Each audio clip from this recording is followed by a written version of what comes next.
Final seconds of the game, a chance to score, and the chance has gone begging. If your business's commerce platform keeps missing the target on golden opportunities, get the MVP you deserve. Get Shopify. Shopify is the commerce platform revolutionizing millions of businesses worldwide. Whether you're a garage entrepreneur or IPO ready, Shopify is the only tool that you need to start, run, and grow your business without the struggle. Shopify puts you in control of every sales channel. So whether you're selling signed football boots from Shopify's in-person POS system, or you're vending vintage shirts on Shopify's all-in-one e-commerce platform, you are covered. And once you've reached your audience, Shopify has the internet's best converting checkout to help you turn them from browsers to buyers. What I love about Shopify is how, no matter how big you want to grow, Shopify gives you everything you need to take control and take your business to the next level. Shopify powers 10% of all e-commerce in the US. And Shopify is truly a global force, powering Allbirds, Rothy's, and Brooklinen, and millions of other entrepreneurs of every size across over 170 countries. Plus, Shopify's award-winning help is there to support your success every step of the way. This is Possibility, powered by Shopify. Sign up for a $1 per month trial period at shopify.com/ranks, all lowercase. Go to shopify.com/ranks to take your business to the next level today. That's shopify.com/ranks. Hello, this is international football commentator Derek Ray, and you're listening to the Ranks FC podcast.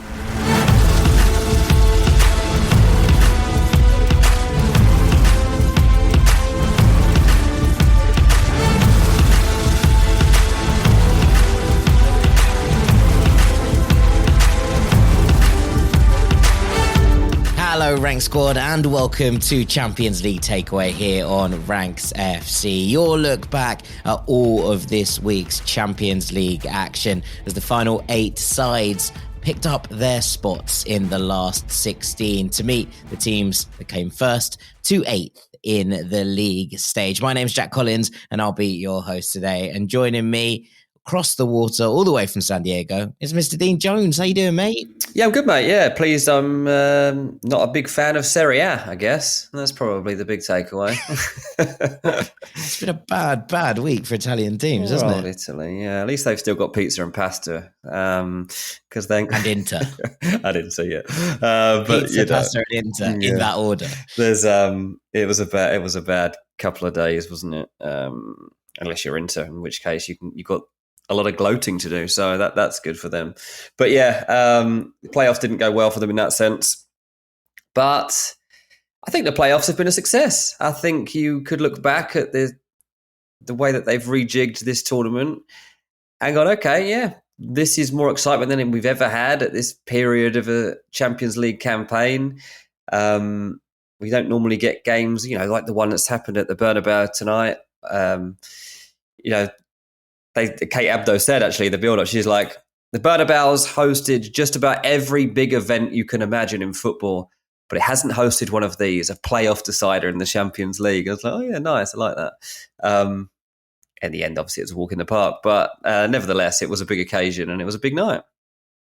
Yeah, I mean, look, you'd say 3 of the favourites in these ties went out. Milan, Atalanta and Juve, obviously all the Serie A teams. But also, you kind of look at it and think, well, who saw Benfica, Monaco? Did anyone call that? I know Benfica had beaten Monaco, obviously, in the league stage. But considering where the two sides ended up in the table, that could be seen as an upset. Bayern being taken all the way by Celtic could be seen as something. So I think there was enough for us to get stuck into. I mean, look, those of us who are used to the Europa League and obviously more recently the Conference League are used to these kind of playoff rounds. They used to be the teams dropping down from the competition above to play against the teams who'd come second in the group stages. So I'm used to this element of it coming at this time of year, but I thought that this was far more excitement and some far more upsets than perhaps we were thinking going to actually play out. Yeah. But we are going to start somewhere where there wasn't an upset of sorts, although Pep Guardiola was very upset with Real Madrid's win over Manchester City 3-1. A hat-trick for Kylian Mbappe. After the game, I saw a news report, one of the Real Madrid board likening him to R9, which has been something that's been floating around for a while, I think, on the kind of internet ether, but not necessarily something that's been vocalized out loud, especially not by someone who is part of the actual infrastructure of a club that Kylian Mbappe plays for. But what a performance from him tonight. Yeah, I'd still compare him more to Henry than I would R9, but yeah, fair enough. Yeah, he's great. I mean, obviously it's taken a while to find his feet, but let's just set the scene here. I mean, City were given like a 1% chance by their own manager coming into this game, which isn't a great confidence lift as you're going to one of the toughest fixtures there is. And, once we were about 3 minutes into the game, it was down to 0%. It was just a complete waste of time. This is Real Madrid's playground. They love it. Teams coming to them in the Champions League, absolutely rattling them.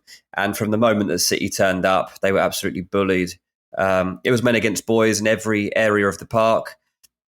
One thing City had to do if they were going to overcome those odds of 1% was to begin the game with an intensity that would set the tone for the game. And that meant not giving Real Madrid players any time on the ball, no matter where they were, and, setting about just making them feel uncomfortable.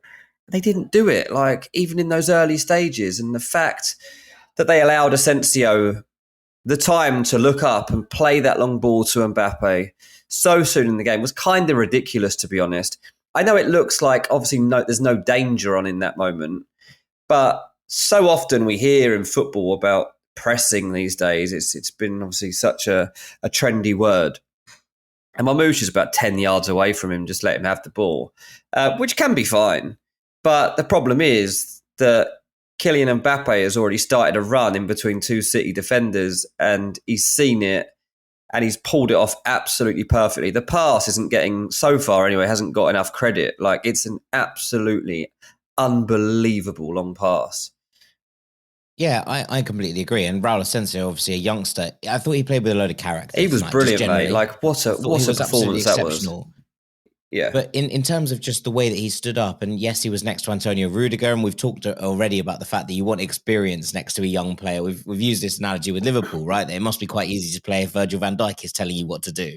Now, I'm not going to put them on the same pedestal, but Rudiger is a wonderful defender in his own right. And I think if you've got him calling the shots at the back, suddenly things look like they're so much better in terms of organization.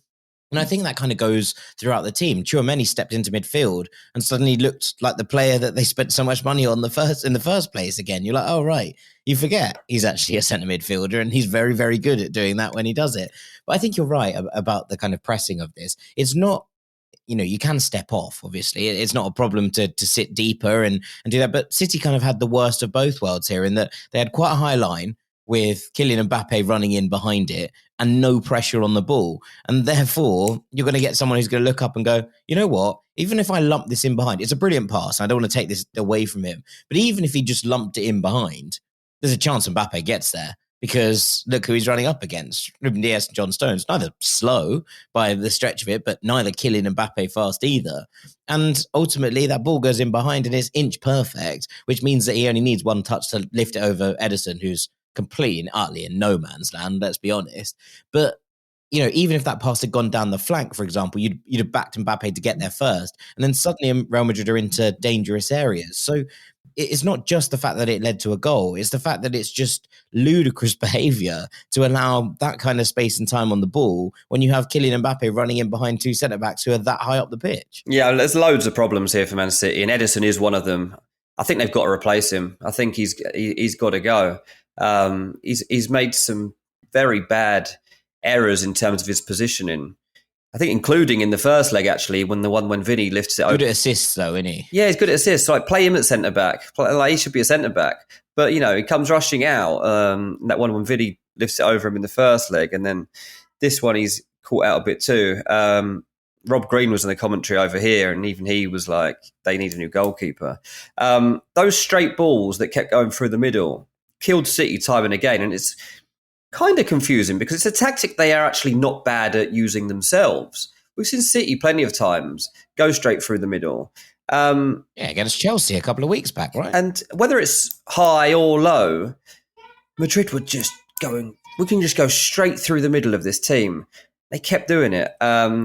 City, even with Nico Gonzalez in there this time, couldn't cope with that. We'll talk about Mbappe just for a second. Obviously, he's been on the rise, obviously. He had a slow start to life at Real Madrid, but it's no surprise now that he understands his teammates better, that the goals are flowing, and he looks just so rhythmic. Like he's just got that flow about him again. And you can see, like, when his teammates have got the ball now, those little triggers are there, so he knows when to go, when to curve his run, when to come short, when to just go behind. And they understand him now as well. A brilliant performance for Mbappe as he jumped all across that front line and really caused Man City problems. I mean, Kusanov's had a horrible start to life at Man City, really. And I mean, this one where he's put up on the right back position to mark Vinny Jr., but also as Mbappe going there, sandwiched in between like two of the greatest players that are playing football in the world right now. And he's new to the team. He's perplexed. He can't speak English. And yeah, I kind of felt sorry for him, to be honest. He'd definitely been thrown in the deep end.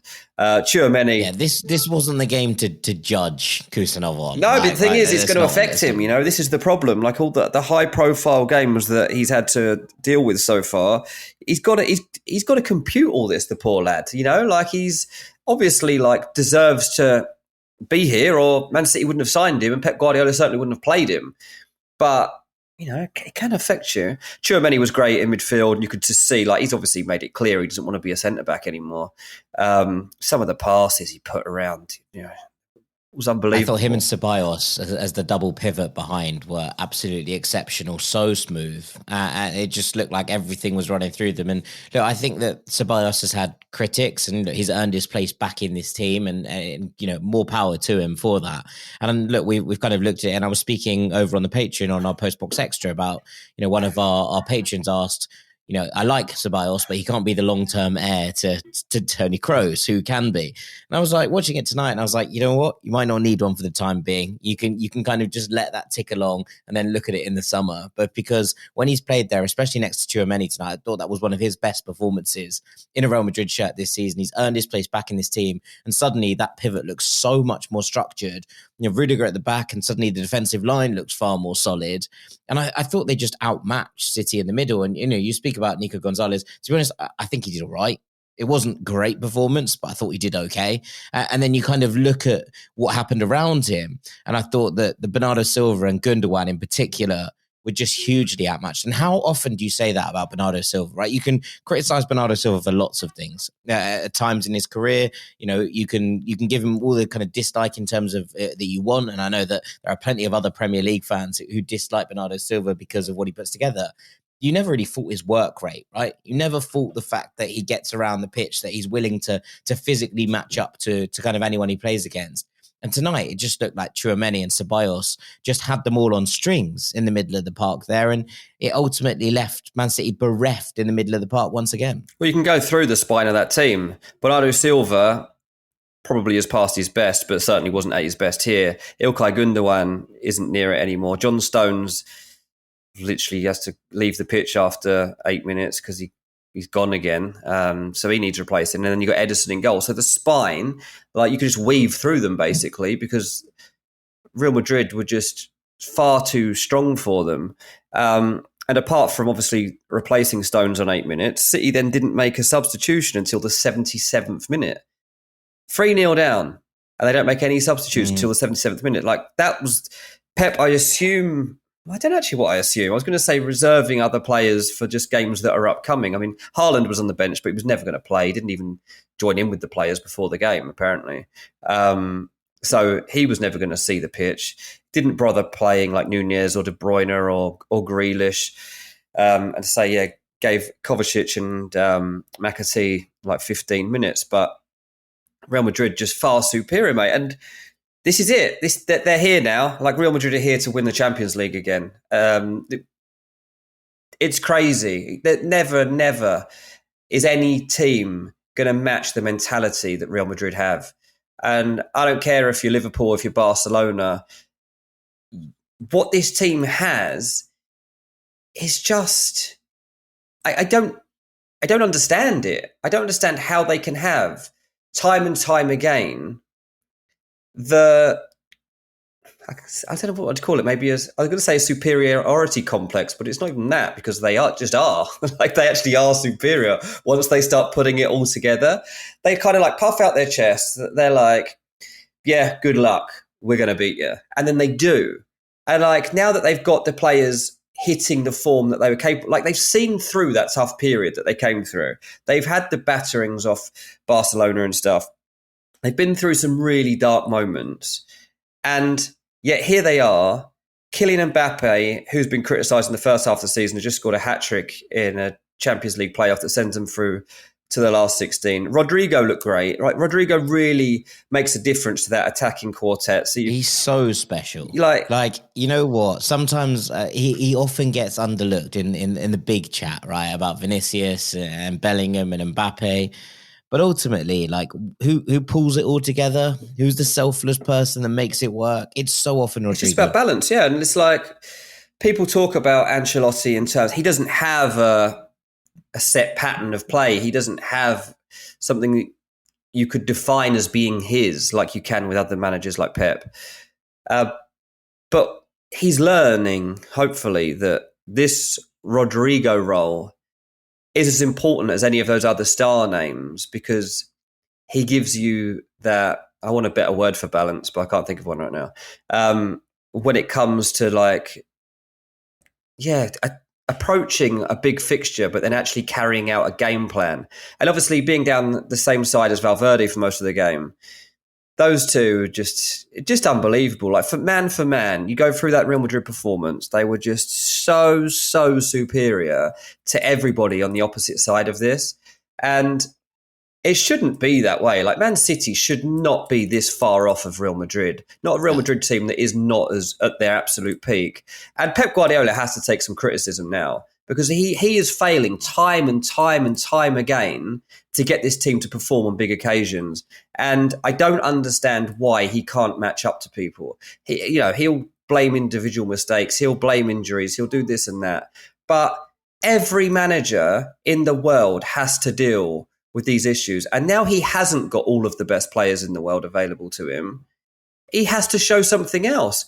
And there's too many occasions when it's not been the case. So I've tried to defend him when I felt he deserved it, but we're too deep into the season now. We've seen it too many times that we don't say, hang on, when does this guy actually earn his bread as being like a tactical mastermind in these situations? I'm not saying he's not a tactical mastermind, because he is, but in these occasions when his side are really up against it, instead of saying we've got 1% chance and then being like, yeah, told you, like, why not say, no, we'll go there, this game's not done, and then surprise us all? This wasn't a surprise. When Real Madrid score after 4 minutes, it's not a surprise. And so it'll be interesting to see now what happens. Now that they're out of this tournament, there's nothing you can do about it. It's a massive problem that they are not in the last 16 in terms of the way this club is now built. They obviously now have to finish in the top 4 or 5 of the champions of the Premier League to get into the Champions League again, which I'm sure they will do, because they now have fewer fixtures and they still have a very strong squad. So they should do that. But yeah, that's a huge problem going forward. Real Madrid, I don't know how we judge this going forward. Obviously, the draw is to come on Friday, but suddenly you've got a team that was in the playoffs that are probably now like favourites to win the tournament, because there is not a standout candidate to actually win the competition. And you watch that and you're like, oh, well, they'll win it, won't they? I mean, I think I watched the standout candidate because I also kept an eye on PSG beating Brest 7-0, right? So I've got a feeling about this PSG side. But let's stay with Madrid for a minute. Just a couple of things I noticed. Pep Guardiola, first time ever he's seen his side eliminated before the round of 16 in the Champions League. This is his 16th crack at the competition. First time ever that he's not made it. So I think that probably stands up to your point. And I think that, interestingly, it is the physicality for me, right? Like there is an element, I think, of City's teams and the Pep teams before that, where when they had such complete control of games, that it didn't often feel that they were sometimes, but rarely were they physically outmatched, because actually teams had to work so hard to beat them that they were often kind of fatigued by the end of games. Whereas this team don't look that difficult to play against. And I think that probably does count against Pep Guardiola in terms of where he's at and where this team are at. Yes, they're in a rebuild. Yes, they're entitled to one after the dominance that they've had in recent years. I don't think that it's weird to say that, but equally, you do have to come up with solutions at some point. And right now, it doesn't feel like they're coming in. Look, maybe we're being too harsh on that in terms of this is the Bernabeu. It was an absolute cauldron tonight. And, it looked like the Real Madrid fans were relishing every second of Guardiola's discomfort and pain as his team kind of succumbed to this. But they didn't lay a glove on Real Madrid throughout the course of the night, I thought. And, when that happens, yes, obviously they score right at the end, but the game was done and dusted by that point.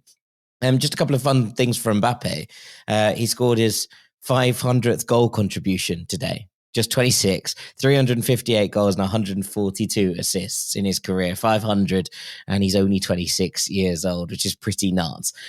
He's also the only player ever in the history of either the European Cup or the Champions League, Dean, to score both a hat-trick at the Bernabeu and the Camp Nou. First time ever anyone's done that, which is pretty cool, which I really enjoyed. Just a couple of fun stats. But more than anything, right, you saw what happened when Kylian Mbappe came off. He got that rousing standing ovation from the Bernabeu. And when you come to that point, you're like, Real Madrid were pretty much brilliant everywhere else. Okay, defensively, they have a few question marks, but last season, they were pretty much brilliant everywhere apart from up front, where they found solutions in Joselu and it worked, and they won the Champions League. Fine. So now they have probably on form, when he's on form, the world's best player playing in that role, and he's starting to cook. And I think that's what stands up your point about them being potential favourites. Do I think that they will definitely win it? No. Do I think they can? Yeah, of course. It'd be ridiculous to rule them out at this point. But I think more than anything, the feeling around the place, and suddenly you're like, okay, Mbappe, who was the kind of question mark over how it all fit, has gone out there and dropped a masterclass against Manchester City. This has been a team, these two have come together in recent years. And I think the last 3 years, the team that's actually won this game in the tournament has gone on to lift the trophy, which is quite something, right? So suddenly they've got that behind them. They have Mbappe behind them. They're starting to get their defensive pieces back with Rudiger coming in there today. And I think that's terrifying for everybody else. Yeah, I mean, Mbappe was mocking them, wasn't he? I mean, the way he made fun of the fact that he when he chopped inside and someone comes, I can't remember who it was, comes flying in. It was Gvardiol, just like lying on the floor. He's literally bodying people. There's bodies on the floor after he scored a goal. It's just a supreme feeling that he has when he's on the pitch right now. And that does happen. Like with every goal that somebody scores, you get your groove. You grow. You feel bigger and better than everybody else. You feel untouchable. And I think that stands at any level of football, to be honest. That rush that you get after scoring a goal, that exists throughout the game and throughout a career. And when you're Mbappe, and you've obviously got ego, and you've also got a reputation, and you've also got goals to achieve in the rest of your career, I can't imagine how much fun it must be to be that good at football. Can you imagine knowing what you are capable of and just doing bits like that on a Champions League night against Manchester City? I won this competition a couple of years ago. I was looking at the City team. You talk about physicality and what's missing from this team. I mean, so many players that won the Champions League for City when they beat Inter Milan were playing tonight. Ederson, Diaz, Ake, Stones, Bernardo Silva, Gundogan, they were all playing. And in the rest of that team that won the Champions League, there was a Kanji, Rodri, obviously, Jack Grealish, Haaland, De Bruyne. De Bruyne obviously came off in that final when they won it. Not a lot's really changed. Those are still all options in this squad, apart from they're just all a lot older. They're just older. So again, it goes back to the point that we've made in the past couple of weeks that they have been, this season, they've become victims of their own success at Manchester City, because winning 4 Premier League titles in a row makes it impossible to overhaul the squad in a way that is necessary, because you can't victimize people. You can't take people out of the picture easily when they are delivering such high levels of success. And it's all come home to roost now because, like, you know, Stones can't play more than 5 games in a row and hasn't done for years now. Like, I imagine he's going to have to leave. He had a contract situation up that I just can't see them being willing to resolve because you can't pay him big money if he can't put together more than 5 games in a row. De Bruyne is obviously going to be moving on. Rodri, they're actually going to give a new contract to, but that's fine, obviously, like the stage of his career he's at. They got big decisions to make over Bernardo Silva, Jack Grealish, Ederson, and they've got to move on now. Like, they obviously had a big overhaul in Jan. They need an as big a one now in the summer to get back to that level that Real Madrid are showing. Because isn't it remarkable that Real Madrid never fall far off? Like, even in a bad season, it's not that bad. Like, when you consider all the other giants of football in other leagues, and even Barcelona, what they've been through recently, like, they're never going to do like a Man United. They're never going to disappear off the face of the earth like they have. No matter what happens, they still have this superior DNA that is better than everybody else's. And whoever the 11 are out there, they'll just keep getting better and better. So it was a fascinating game. It's a big changing of the guard in terms of Man City going out this early in the competition. And these two clubs just at totally different positions in their builds right now. Real Madrid suddenly sat there tonight thinking, we'll go on and win this. Man City thinking, what do we win next? What's our next trophy coming from?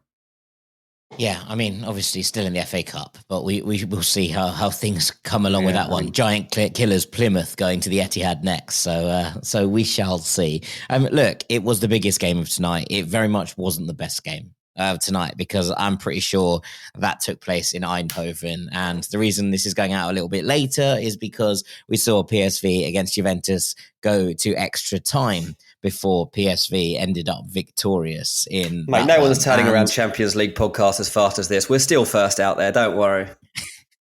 I think just about. But it does feel like that PSV ended up 3-1 winners on the night over Juventus and therefore 4-3 winners on aggregate.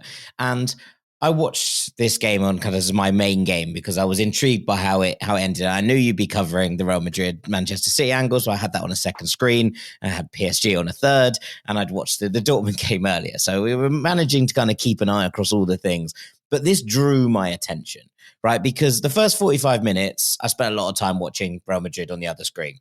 For the first 45 minutes, Juventus were really in control of this game. They were managing it really well, but PSV really didn't kind of step through the gears in the way that perhaps we were expecting them to and actually show what they had. Now, PSV have been wobbling big time in the league. They've ceded top spot to Ajax. They could end up being, I think it's 5 points behind them if Ajax win their game in hand. The two meet in March. And I was looking at this with all the injuries that PSV have at the moment. Obviously, Ricardo Pepi was a big one. Malik Tillman's out at the moment. Serginho Dest, the trio of Americans. But there's injuries and suspensions kind of all over this team for PSV.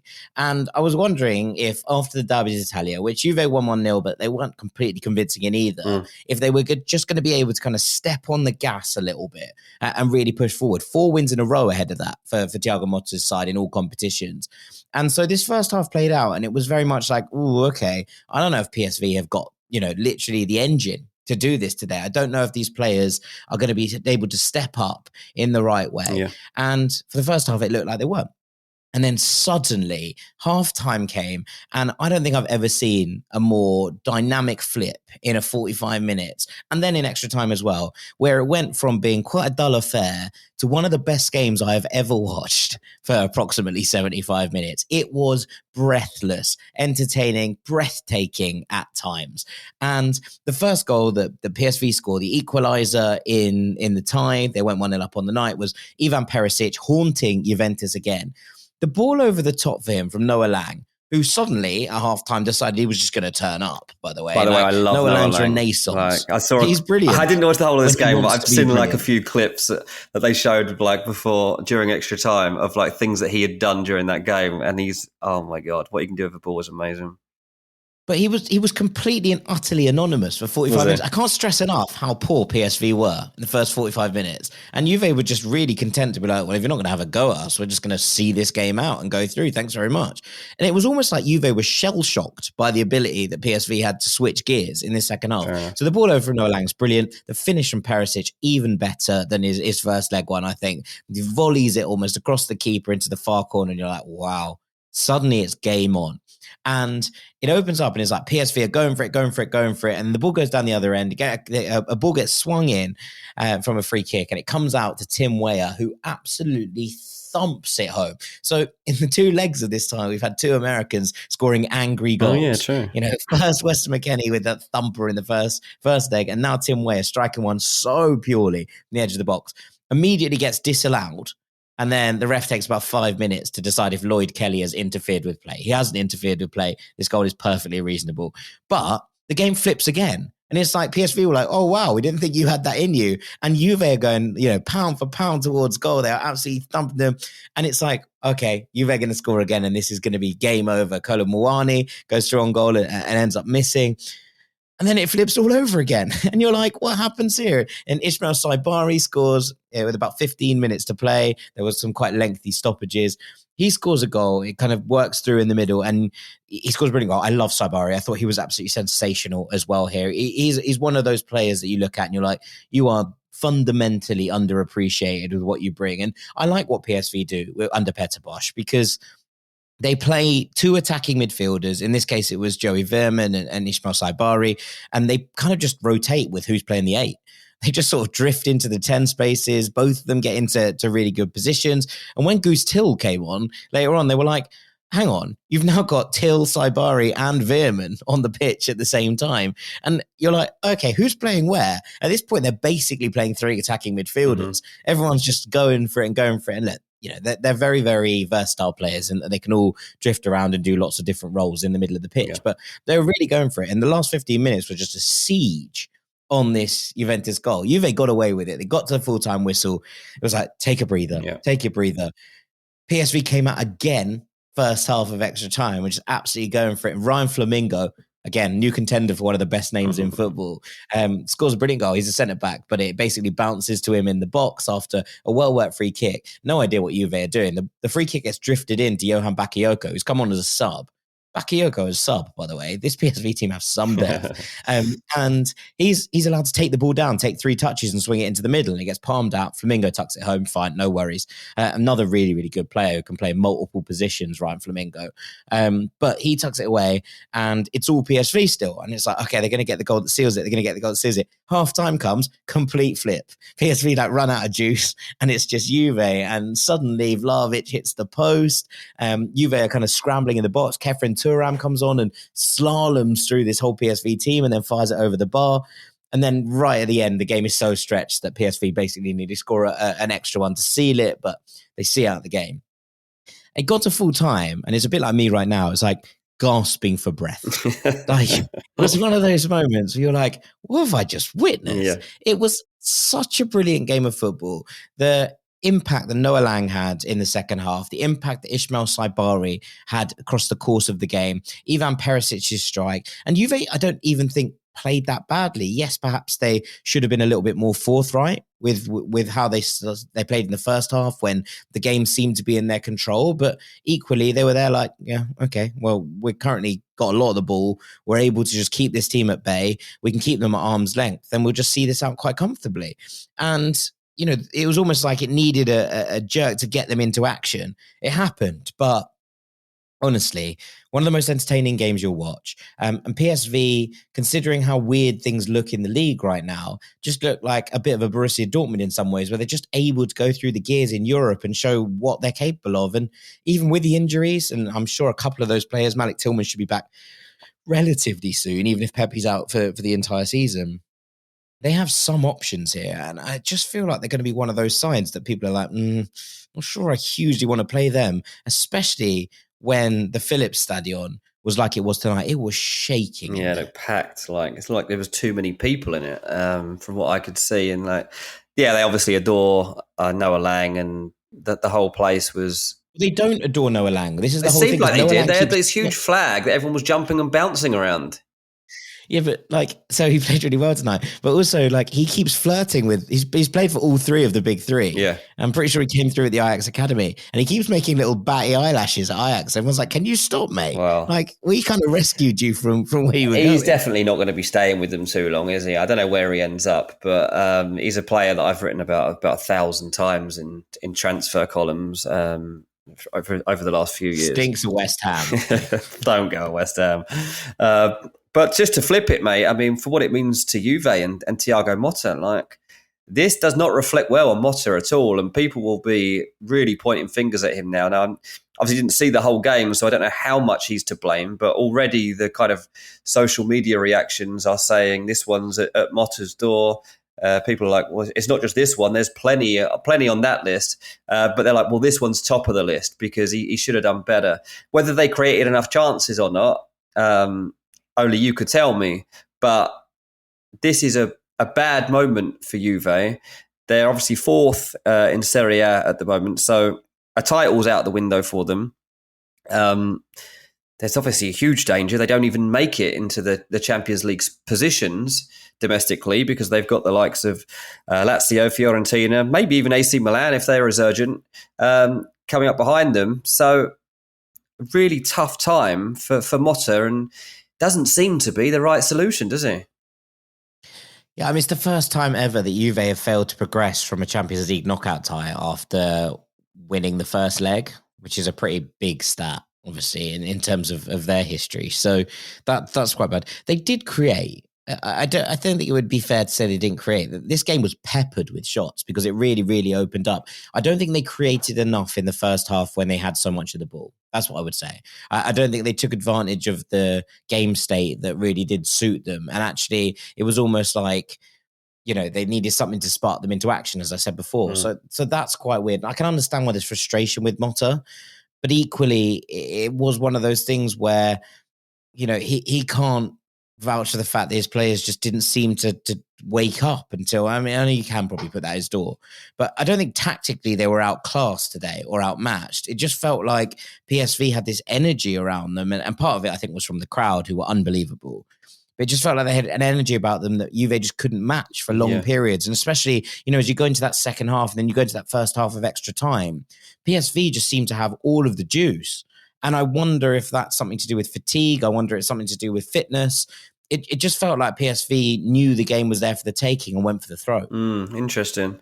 But yeah, so it's a huge result. It was obviously, as you say, the most exciting game of Wednesday in terms of competitiveness anyway, because obviously if you like goals, you should have been in Paris, as there was plenty of them over there. Yes, there was. PSG winning 7-0 against Brest, or Stade Brestois, which made it 10-0 on aggregate. 10-0. Which is pretty brutal. Poor old Brest. They did so well to make it into the playoffs. They were such a brilliant story. And then suddenly you're like, oh no, that's bad. And you knew as soon as they came up against PSG, it was going to be a problem, right? Yeah. They haven't beaten them in something like 31 attempts or something since like the 1970s. So it was never going to be easy. I mean, it's PSG's biggest win ever in a European competition, the heaviest defeat ever for a French team in the Champions League. French on French crime in some ways. They've scored 18 goals, Dean, against Brest in this season alone. They've scored 8 in Liga, 10 in the Champions League. Literally, can we play you every week? Deep. It was, 7 different goal scorers as well is the other thing. And none of them were Ousmane Dembele. Wow. Which is wild. That's a great point, yeah. It's like, look, I've got this to say. This PSG midfield is as good as any in the world. I'm sorry, I'm happy to say it. I'm going out there. But Vitinha and João Neves are just princes. They run. I think we just copy and paste this into every episode now that we do on the Champions League. They're just so good, man. I know. I can't stress enough how good they are. And the two of them together, and Fabian Ruiz actually played really, really well as well. I don't know how much you can take out of a 7-0 win, right? And against opposition they know well, they know how to put away, and ultimately PSG just way, way, way too good. But just the way that they run games is mesmerizing at times. And I think that ultimately when you come down to what this PSG side are capable of, you look at this and you say, okay, Ousmane Dembele currently absolutely on fire. Right now, maybe that lasts, maybe it doesn't. But suddenly, we've seen the most inconsistent player in world football become one of the most consistent, which is something in itself. You look at that midfield and think, wow, is anyone going to get the better of that midfield? In terms of quality, probably not. In terms of hard running, maybe. But then you've got this kind of mini dynamo in João Neves just absolutely chaosing around like a pinball in a pinball machine in the middle, winning the ball left, right, and centre. You look at the defensive line that now exists here, and I thought that PSG were never really hugely tested here, sure. But you look at that, Marquinhos has come back in. Hakimi just seems to fall out of discussion. Still one of the best players in the world by my money. Nuno Mendes, that for me is one of the best fullback combinations on the planet. Yes, there's issues in goal with Donnarumma, and I maintain that I don't think they're going to win it with him in net. But William Pacho has been really, really good since he's come in here. Kimpembe came off the bench here, so some more experience. The players that they brought off the bench, so Gonzalo Ramos scores and gets an assist. Mayulu gets a goal for himself as well, and Desiree Doué gets a goal for himself and an assist. And you're like, okay, so they can bring on that kind of firepower to make a difference in games. I just think that they feel like they've put it all together at the right time. And we're so often saying this about Real Madrid that I think it would be disingenuous to not say it about PSG at this point. Yes, they were in trouble at the start of the season. Yes, they looked weird and weak in European competition. Obviously, they don't have the history. Obviously, we don't have the evidence in front of us to suggest that they can go and do something similar. But in terms of performances and the way that they've upped the ante in 2025, I think we could probably be talking about PSG as serious contenders. Yeah, I mean, they're one of the best teams. So I keep saying there aren't that many good teams, especially with any consistency. And PSG have obviously got the consistency because, I mean, I don't even know when the last time they lost now. Was it probably the Bayern Munich game? Can't think of any others since then. But I'm not personally convinced they can win this because it's early days, obviously, in this new project. They're definitely good and they can go deep, but it's all going to be dependent on who they're drawn against because I still don't think that they would be... Well, they play Liverpool or Barcelona next, so we'll have a test. Yeah. I don't know, like how I feel about that. I think it's good for PSG. I think, like, in terms of, if they'd got a soft draw, they got a soft draw here, right? Because Brest were a team, not because Brest are bad, but because Brest are a team they know how to beat, right? So, and we saw that. It was 10-0 on aggregate. But you kind of look at it and think, okay, so if you come up against Liverpool or Barcelona, who are both very, very good sides, obviously came 1 and 2 in the Champions League table, but both, I don't think, without their flaws, especially at this point in the campaign, you go, okay, go and prove your worth there. Go and show us what you got. If you really think you can win this competition this year and they're in a good spot coming into this game, go and beat one of the heavyweights and prove it. Put yourself in the conversation. And I think that's probably what they need at this point, because if they go and beat Liverpool or Barcelona, I'm not saying they will, but if they do, then I don't think they'll fear anyone else. Whereas if they'd got a softer draw here at this point, if they'd got someone who was, lower down the pecking order and didn't seem one of the giants, shall we say, then I think that maybe they would have looked at this as kind of, or they would have been like, oh, we're going so well that when they came up against serious opposition, they would have actually probably fallen by the wayside. But if they have to do that the whole way through, then perhaps they become battle hardened, and that actually gives them an opportunity to go and win it. Yeah, I think that's probably my issue with PSG based on what we've seen so far this season. They've had 3 hard games against big teams, because I don't count Man City as a big team this season in terms of being a difficult opponent. And they obviously did beat them. But they played Bayern and lost. They played Atletico Madrid and lost. And they played Arsenal and lost. So yeah, that's where I... You should never have lost the Atleti game, but yeah. Yeah, I've got my reservations because they are the biggest test they've had and they lost all of them. Yeah. 100%. But they're obviously, time's moved on since then. They've had time to get together. That things can change for sure. But at the moment... Real Madrid lost to Liverpool in the league stage, and if they played tomorrow, you'd probably still be back in Real Madrid, I imagine. Yeah, so it is the thing now. Like the season changes in the second half, and the problem is it's not just PSG that get better. A lot of these teams now get better. Yeah. Well, we'll see. We will see him. And Barcelona, obviously, in a very good vein of form themselves. If it's the Ousmane Dembele derby again, we'll see how things play out. Obviously, the other game was Borussia Dortmund against Sporting, which finished 0-0. And I think I can tell you everything you need to know about this game by the fact that Sporting left Victor Gyökeres and Francisco Trincao at home. They were like, nah, I'm not going to win that one. So they just left them at home. They've been starting Gyökeres anyway. Might as well leave him at home. Well, they started at the weekend. Did he start the weekend? There's a couple before that, didn't he? He has been nursing an injury. Yeah. But, look, Dortmund won themselves a penalty in the second half, which Girassi missed, or it was saved by Rui Silva, actually. Some credit where it's due. But it just comes to that kind of point, and you're like, you haven't tried. It took 25 minutes for there to be a shot on goal in a game that Sporting were 3 down. There was no world where they thought they were getting back into this, and so they just saw it out, I'm afraid. And Borussia Dortmund through unconvincing, and Niko Kovac still hasn't won a game at home since he's been appointed as the manager. He's lost 2 and drawn 1 now, which is not a great start. Yeah. I mean, this one's kind of a free hit, but yeah.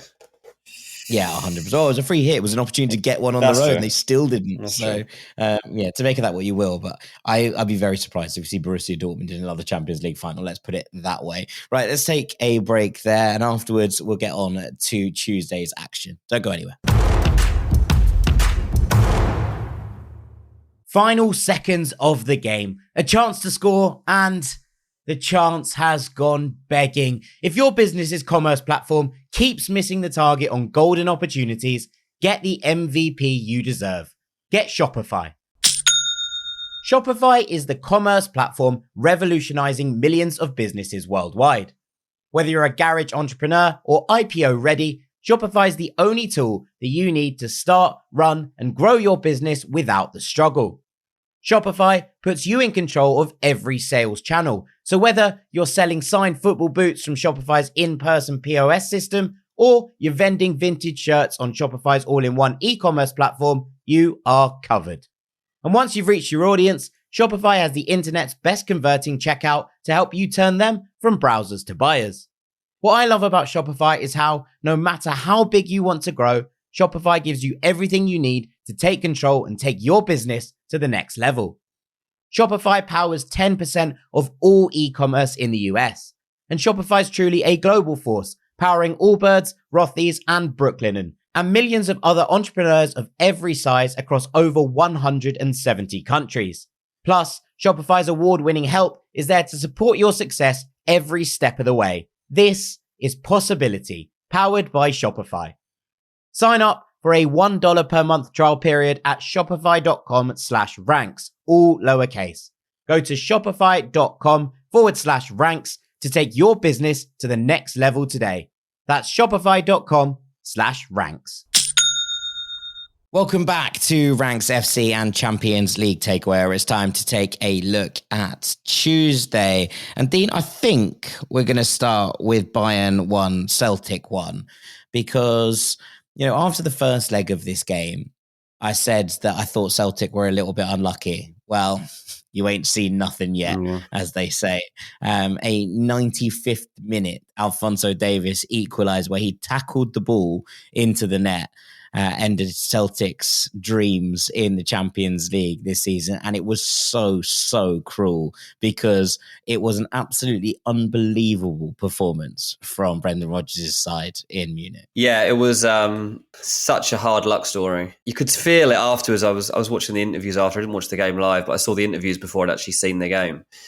And it's actually funny because out here we had Peter Schmeichel doing the kind of interviews, and they'd promised him that actually when the draw had been made and Celtic were getting by, and they promised him that he could be at the game so he could watch Kasper Schmeichel, and he was kind of side by side with Kasper Schmeichel, and like as the interview started, he kind of kissed him on the head and put his arm around him. It was actually really nice, and it had that. I've seen this interview; it was lovely. Yeah, and it's like it's got such a human element to it. I mean, you think of these two, right? They're proper hard men, right? And they take no nonsense. They take they've taken a lot of footballs in the face. They've taken elbows to the head. They'll stick themselves wherever danger lurks. From a lot of strikers as well. Exactly. But I just had like a lot of sympathy for them as they stood there, because it was like, you've given all you could. And Kasper Schmeichel was like, the fact that all the lads are sat there in the dressing room right now, totally deflated and feeling like we deserved more, tells you everything. Like, we've come to one of the hardest places in Europe and almost got a result. And I was going to say lose, I guess they did lose overall in that manner.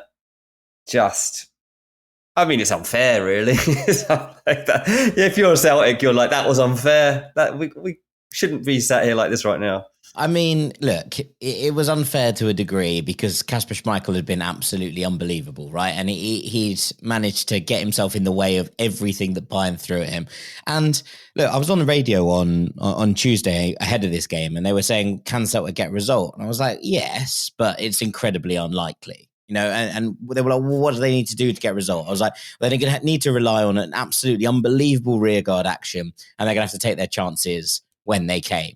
And in the first 15 minutes, a bit like in the first legs, Celtic had that 3 chances. One's cleared off the line from Nicholas Kuhn. One, ends up being spooned over the bar by Callum McGregor. And you're just like, it's just going to be one of those nights. It's going to be one of those nights for Celtic, and they get punished. And you get to half time, and Bayern had grown into the game, and they ended the first half on top. Harry Kane hit the bar. That was his last action. Harry Kane goes off at half time with this knock that he's been in nursing, but another one, not just a face, but now in the calf as well. You're thinking, okay, maybe that's something. Maybe that's something that Celtic can hang on to. And then Bayern give them a goal. They just have a complete calamitous mix-up at the back, and Kuhn sneaks in and slots it home. And suddenly you're like, all right, it might be on here. And then it's one-way traffic. It is one-way traffic. And Celtic were doing brilliantly because they were reducing Bayern to pot shots from outside the area. Kimmich just kept hitting things that got deflected. And, sometimes one of those goes in, and that's what happens, right? But mostly they'd kept Bayern at relative arm's length. And that Schmeichel had made some good saves, but nothing like unbelievably spectacular. And in the last minute, he makes a really spectacular save from a late diving header, and it comes in. Carter Vickers is so slow reacting to it that by the time he clears it, Alphonso Davies is on top of him. And look, maybe he's just made to look incredibly slow by Alphonso Davies, who is Alphonso Davies. But you kind of come to that, and it just, as he clears it, it gets tackled into the net. And it was like basically the last kick of the game. And every single player in hoops is on the floor, shirts over heads, absolutely distraught. You listen to the interviews. I heard one from Brendan Rodgers. Brendan Rodgers was actually incredibly upbeat. He was like, look, what a performance. We got to take that and run from it.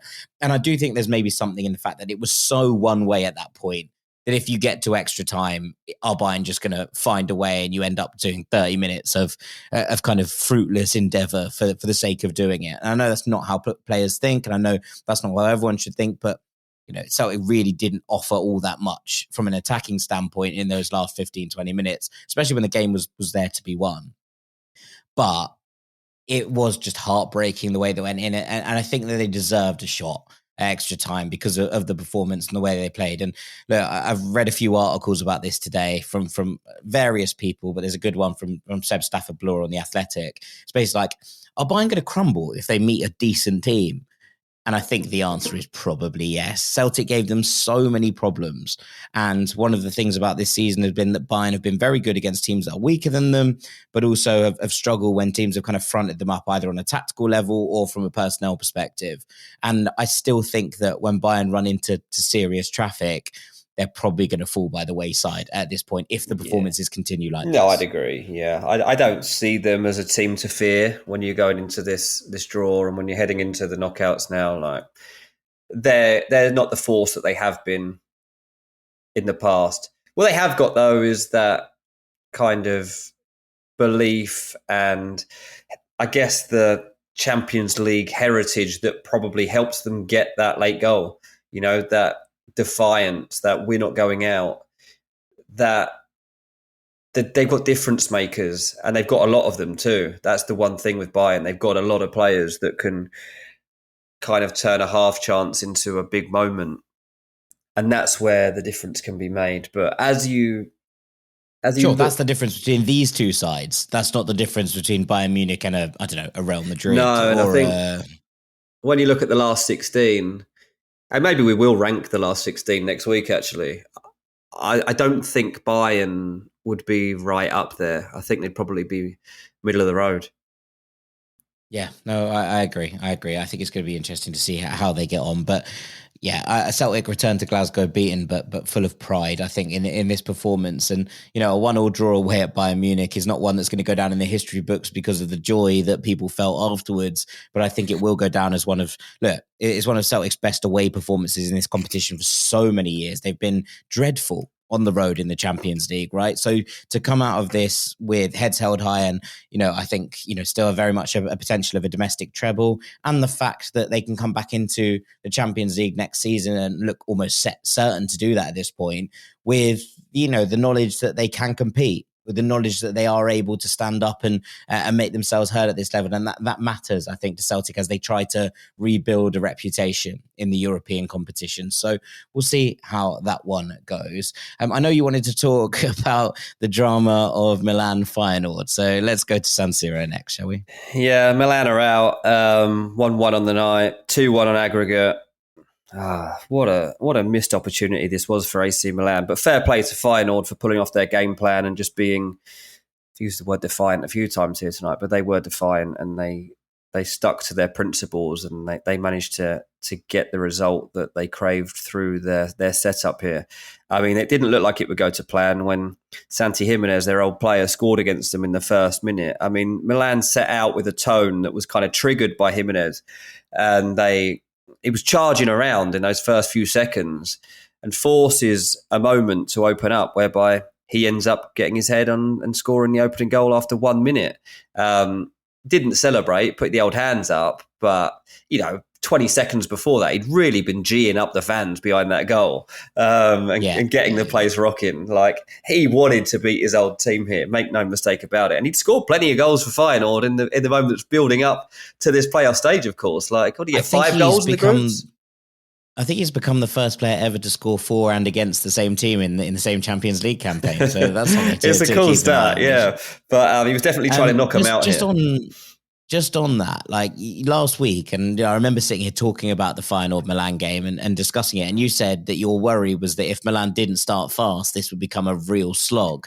And they did. They did start fast, right? They scored this early goal, and then they take full advantage of it as well. Not in terms of the scoreline, but they create. They're really, really on the front foot for the most part of this half. And look, Feyenoord absolutely racked with injuries, right? They lost their captain, Quinton Timber, earlier this week, twin brother of Urian, who obviously plays for Arsenal. This is not the Feyenoord side that you see on a regular basis. They've sacked their manager like 3 days before the first leg of this tie. Actually, interestingly, it looks like Robin van Persie is going to be the next Feyenoord manager. So just want to keep an eye on from that perspective. But this is not the team that you expect to see when you come up against this Feyenoord.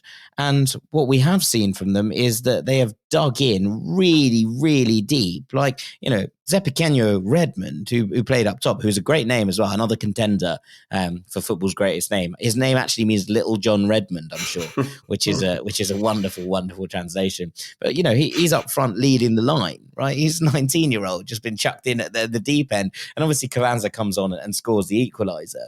But the amount of changes that they had to make to this team to actually make it stick at this point should be given some kind of credit, because this is not Feyenoord at their strongest, and still the way that they hung in there was very, very defiant, I thought. Yeah, I mean, Milan have had 18 shots at goal at the end of the day, and they've only scored 1. Feyenoord managed 6 shots on goal, and they've gone through. Milan just didn't make the most of their opportunities. Leao was extremely disappointing. João Felix was fine, just didn't quite have his radar on to go either side of the goalkeeper. I actually quite like the way that he's fitting in AC Milan plans overall. But this wasn't to be his night. And Jimenez just couldn't find the second goal. And so, I thought they need to get that early goal in this game. They've got to. And if they do that, they'll go and win the tie. But as soon as they get that first goal, you're like, okay, now go and kill it off. Second goal actually will do that. And Feyenoord stick in there. They stick in there. And then they make the substitute halfway through the first half. Carranza comes on, and within 10 minutes, he's scored a goal and brings things level. And when this starts to happen at Milan, like, there's definitely a tense feeling around the place. There's not really, like when you talk about Real Madrid and the belief that they have that the goals will come, that the results will come. It's almost the opposite, I feel like, these days at Milan. They've got such a poor record of actually making it through to the knockout stages of the Champions League that you're almost just like, how are we going to mess it up this time? And it just played out that Theo Hernandez made sure that they wouldn't have that opportunity. So what is he doing? Yeah, it's just like the first yellow card when he kind of grabs the bloke's shirt and throws him on the floor. Like, I mean, it just looks childish. I don't know what's forced him to do that at the moment, but you're like, okay, you've taken a yellow card right on the verge of half time as well. It's like 1 or 2 minutes before the break. So it's stupid, really. But it is what it is. People get stupid yellow cards. But then 6 minutes into the second half, to dive. I mean, I'm sure as soon as he went down, he was probably like, what have I just done? What have I just done? And gets the red. And from that moment, obviously, like it's 10 minutes or so after that Feyenoord make their sub and the goal scorer actually comes on them and is the guy that makes the difference. But it was the Theo red card. I mean, I do feel for him a little bit because he's he wasn't really in the good books at Milan, and his love affair with the old fan base is really on shaky ground, isn't it? It was already coming into this one, so now like they're kind of very happy to victimize him here and be like, you've cost us our place in the Champions League. I mean, I expect him to leave. He has. Yeah, he has. He has cost them his place in the Champions League. I think he'll leave, to be honest. I mean, they were already kind of open to offers for Theo Hernandez. Not exactly sure. I mean, I'm digging into this now, actually, as to where Theo Hernandez would actually end up next, because I don't think there's the clamour to sign him that there was even a year ago. But whatever AC Milan tried to... Left backs will always be in demand. Like, he'll find a decent home, Theo. Yeah, I just feel like a couple of the places that I would have put before aren't necessarily there anymore. I mean, I don't know. He's still linked to like Arsenal and Chelsea and stuff, but I don't really see them signing him. We'll have to wait and see. But yeah, it was a disappointing night all around for Milan. As I say, Rafa Leão, again, extremely frustrating. Just when teams play in the way that Feyenoord played here, and obviously they just try and get as many men behind the ball as they can and make it difficult to create spaces. When Leao's up against that, across this season, he's really struggled. And he doesn't, for whatever reason, seem to have the determination to make it happen. That used to be what he was great at. And he seems to have dipped off in that sense, which is a little bit worrying. I think that's another player, actually, at Milan to look out for in terms of, like, will they now get to the point where... Wouldn't surprise me if they sign João Felix permanently and move Rafa Leão on. I can see something like that being on the cards. Yeah, I don't think that's ridiculous as well from a Milan perspective. They'll look at him as someone who's definitely still going to, pick up a serious or commandable fee. And, I think I was reading something, it might have been Doogie actually, who posted saying, he's got 6 goals and 6 assists in his Champions League career, in the middle of what is supposed to be the prime years for Rafa Leão. He's never really delivered on this stage, and that's probably just not quite good enough for a player who carries the reputation that he carries as a game changer, right? So, yeah, I could see potentially that being a thing. Someone will take a punt, and look, if he gets the right place and the right manager, he will explode, right? Like, I do maintain that there is an incredible player in there, but also someone who, under the right tutelage and in the right system, could absolutely light the place up in a way that we've seen. And look, how long did it take Ousmane Dembele to find somewhere where he's suddenly been consistent? We've seen him absolutely shine in 2025. So I don't think it's kind of lights out for Leão at this point, because there's such talent there that you can never really be like that. But I do feel like he needs to find somewhere where they're going to build around him, that he's going to be the guy, and that they're going to look to him in these situations. At the moment, it doesn't feel like that's going to be Milan. So we'll see. But yeah, I mean, look, it's a bad one for Milan. Look, Pulisic pulled quite early. It's his cross that ultimately leads to the first goal. But there are question marks in the Italian press at the moment about how the balance of this side works with what they're calling the Fab Four up front, and how it kind of works out. Yeah. Is there someone that has to give way in order to make this side balanced? And at the moment, the question is that Pulisic? I think that would be wrong. I don't think it's Pulisic at all. I think it's Leão. No, I agree with you, but I actually do think it's interesting to see, where the Italian press are going with this. And they were talking about it from that kind of side and saying, is it Yunus Musa that has to play on the right to actually give it balance? Right, Not necessarily that Pulisic is Okay. the weakest link, but, how does that all fit together? Yeah. Just some interesting things to keep an eye on, I think, in Rossoneri the first few weeks. I mean, look, let's go to the third Italian side that crashed out, and perhaps the one in the most embarrassing fashion was Atalanta, who lost 3-1 at home to Club Brugge, which was 5-2 on aggregate. Now, last week we sat here and I said I had so much sympathy for the fact that Atalanta were, given a penalty against them in the last minute that in my eyes was never a penalty, and that they had suffered for it and ended up losing the first leg to Club Brugge. Fine. This was their own making, I'm afraid. And some of the things that went on here and what's happened since are really, really not good from an Atalanta perspective. So it's one thing to lose in the Champions League. And look, Club Brugge are a really good side. And I've been saying this since the first week of this season that they're going to cause teams problems. And ultimately, when they're allowed to play on the break, in transition, they're really, really dangerous. And they make it happen, right? Chemstein Talbi scores very, very early on in this game. And then suddenly, he adds another one and it looks real uphill from an Atalanta perspective. They're like, hang on, we were 2-1 down in this time. Now we're 4-1 down. And then just before half time, Ferran Jutgla, who's another player I have a lot of time for, scores a brilliant goal to make it 3-0 to Club Brugge. And you're thinking, well, that's it, isn't it? Game over. It's now 4-1 on aggregate, 5-1 on aggregate. Is there any way back for Atalanta here?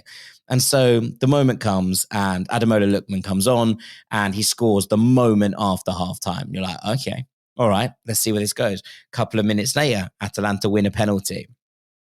Now, Lookman takes the penalty.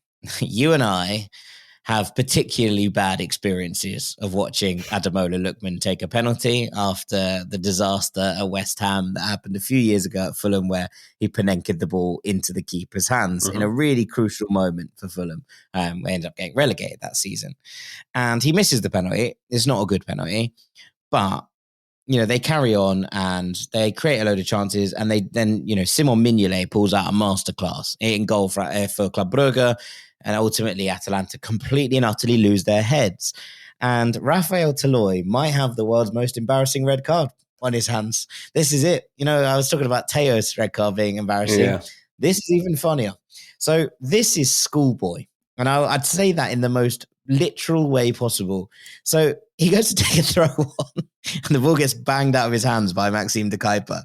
And he goes to throw the ball, and Maxime de Kuyper, he loses the ball in his hands as he's trying to throw it. He goes to pick up the ball, slips, falls over, picks up, tries to throw it again, slips again, and then basically runs out of options. He goes, sod it, and just runs into Maxime de Kuyper and knocks him over with like full force. It gets immediately red carded. But I was talking about this with a couple of my friends, Will and Max, and Will said it's the kind of thing that at school, if you did, you would basically be like, I can't go to school. Can't show my face again. Show my face again after what happened there. You'd be asking for a school transfer. You'd be asking to be moved to another school. You'd be asking to move to a different school because you'd never, ever hear the end of it. And I thought it was a fitting way for this game to end. Just pure chaos. And Club Brugge worthy winners in the end. Atalanta just didn't have it. But Gasperini after the game comes out and says, I was really unhappy with Lookman. He's one of the worst penalty takers I've ever seen. Retegui and De Ketelaere on the pitch, and he shouldn't be taking the ball. He's one of the worst penalty takers, even in training. And I was like, well, that's not good. It's so funny that he's actually said that. I had to laugh. I knew it wasn't going to be okay, but I had to laugh. It's absolutely ridiculous, right? So, he might be right. He might be right. Say that after a game. I've never seen a player thrown under the bus like this without getting sent off. Right. Also, Toloi did that, and you're pointing your ire at Ademola Lookman. You're not pointing your ire at your defence at conceding 3 goals to Club Brugge. This is the kind of weird thing that happens with Gasperini sometimes. And we talked about this element of him on The Truth, where sometimes he alienates players. Yeah. Sometimes he just falls out. I think he might have done players, that. And it's the end. I've read Ademola Lookman's statement today where he was basically like, I think it's disgraceful how I was treated after what we've achieved together as a club. So how now does that, how do you come back from that? The manager said that. He's released a statement saying it's disgraceful. How does he play for him again? Well, there is history here that we can look at. And do you remember him having a massive fallout with Papu Gomez? Yeah, true. And Papu Gomez was gone. He was at the gone. end of the next season. I mean, And Lookman was I already wonder if there likely is to something leave. market. Lookman was already likely to leave in the summer anyway, but not under these circumstances. Under the circumstances that, whoa, what a sensational season. There's 8 clubs that want to sign him. Not like, oh, his manager There will still be he's 8 crap clubs at that want to penalties. He sign can't be Ademola sold. I don't know, but this is a real Gasperini boo-boo, I think. Will he ever take another penalty? like That's what no one's talking about. He will. Yeah, he said he'd take the next one. He absolutely will. Like the one thing you can't knock this lad for is confidence, right? And he has bounced back from like the season that he's had and some of the performances he's put in. Setbacks, right? Yeah, he's got a very strong mentality, a big belief in himself, and I hope in front of Gasperini this week, in fact, he's out there practicing penalties and scoring every single one of them. I hope just to rub it in. I love Ademola Lookman. But I was very, very disappointed in Atalanta last night. Fair play to Club Brugge. They've been really, really good in this competition and they deserve their shot at the round of 16. It's going to be interesting to see who they come up against. The last game that we have to discuss was Benfica 3, Monaco 3. What is it with Benfica and absolute thrillers at the Estadio de Luz? Another absolute cracker. This one. I mean, I thought Monaco were dead and buried after losing the first leg 1-0, but they showed some real fight in this game. 3-3, just a really, really entertaining, good, pure game of football. And both teams missing a variety of players. No team had a number 6 in this game, right? Both of them were suspended, and you could tell because it stretched open like anybody's business. But it just was really interesting because Benfica went 1-0 up, and you're like 2-0 up at home. Tie over, right? It's a brilliant goal, actually. Akçakoglu scores, but the pass from Vangelis Pavlidis is, chef's kiss. Just so good. But actually, Monaco just come out and they come out swinging at 1-0 down. And suddenly it's like, okay, 1-1, 10 minutes later, Takumi Minamino scores after a brilliant performance, actually, in their 7-1 win the weekend. It gets to halftime, you're like, okay, not completely done then, is it? Ben Seguir scores. And suddenly it's like, okay, we're really on. It's really exciting. Let's see how we go. Then Benfica get a penalty. Pavlidis sticks it away. Pavlidis always sticks penalties away. He's the anti-Ademola Lookman in some way. But that's like 15 minutes to go. And then it goes up the other end and George Ilnikana scores. And you're like, oh, wow, okay, cool. Back on. We're back on for extra time. And then 3 minutes after that, Erkan Kokcu scores the winner. Which was brilliant, actually. And I just thought it was a great game. Like, I don't think I've learned much from this because it's not full strength at either side. Neither of these sides were ever going to be winning this competition. Let's be honest. Benfica are a little bit all over the place in terms of performances, but they're getting the results they need at the moment. And I think that's probably what makes them now favourites for the Primera title. We were talking about this on the Postbox Extra over on the Patreon, link in the description if you fancy more on Benfica and what's going on in the Portuguese title race. But I did think it was just a really entertaining game. And whoever Benfica come up against next, I think we're guaranteed entertainment. And that's a nice thing, I think, to be at this stage. But overall, on the balance of the 180 minutes across these two, I'd say they just about earned their place in the last 16. And, they are now the last Portuguese side in this competition. We'll see how far they can go. Yeah, absolutely. Yeah. I mean, you are the Portuguese guru, so we will be tapping into your knowledge, mate, as we get closer to that last 16. I haven't even looked when the actual ties are being played. How far are we out from the knockout stages commencing? Not very far, about a couple of weeks. The draw's on Friday. Yeah, the draw's Friday. We'll find out how things go, and I think there's 2 weeks until the knockout starts. So. Not very long at all, Dean, before we're back here reconvening on Champions League takeaway on a Wednesday night. Excited that draw to see what comes out, and a good opportunity for us to then really reconvene and see who really are going to be the kind of pace setters in this tournament, because it's been a strange format, right? We have to say, well, Liverpool, they've got to be your favourites. Barcelona have done great, and now you're looking at Real Madrid coming into that mix as a great team out of this playoff, along with, of course, with PSG, who you've been tipping pretty early. I've got to say, you were very early on the PSG to win the Champions League bandwagon. Was it even before the season that you said that they were kind of like the outsiders that you fancied? I said before the season that I thought if this went well, then they could be a side that would be more to fear, because I thought a more cohesive, less superstar-driven PSG would be in contention. And I think, I maintain, I think Luis Enrique is one of the best managers in the world, right? So, him in charge of that project and kind of getting them under his spell and moving on the players that maybe didn't buy into that idea, I thought was always something to hang on to. But yeah, early on, I thought that this might just go well for them.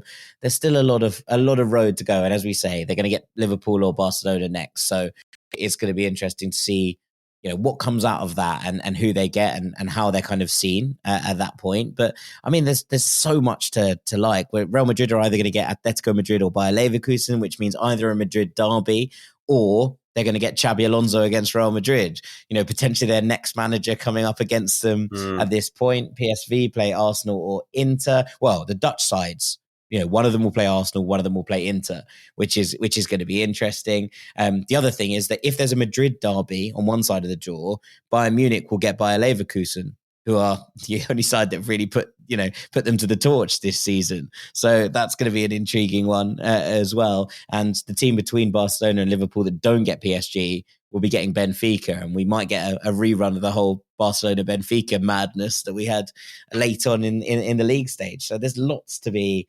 excited about. I think the people who will be looking at this and thinking, you know what, we've done okay here, are Aston Villa, Lille, one of whom will play Club Brugge and one of them will play Borussia Dortmund.